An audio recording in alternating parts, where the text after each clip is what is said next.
How's Good day, guys. Welcome to the Best Online Tutorials channel. In this video, we're talking about how to use Claude 3.5 artifacts for UI prototyping. So firstly, we initialize the coding engine. You can open up a fresh chat, space, and Claude to force the model to spin up a fully interactive prototype rather than spitting out a flat block of plain text code. Your initial prompt must explicitly dictate the structural and technical architecture. So we can just type in this actionable high signal command.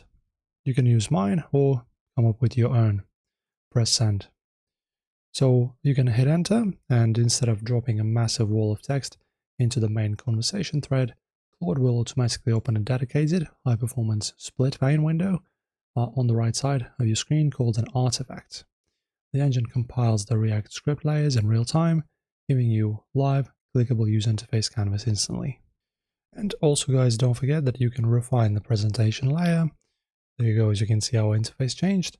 So you can treat Claude like your local front-end engineer and feed your feedback straight into the main chat console. For example, you can use this prompt right here.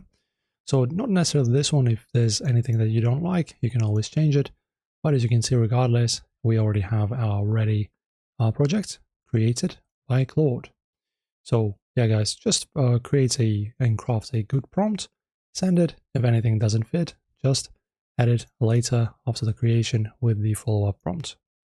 That's it for this one, guys. Pretty easily done. Enjoy as always.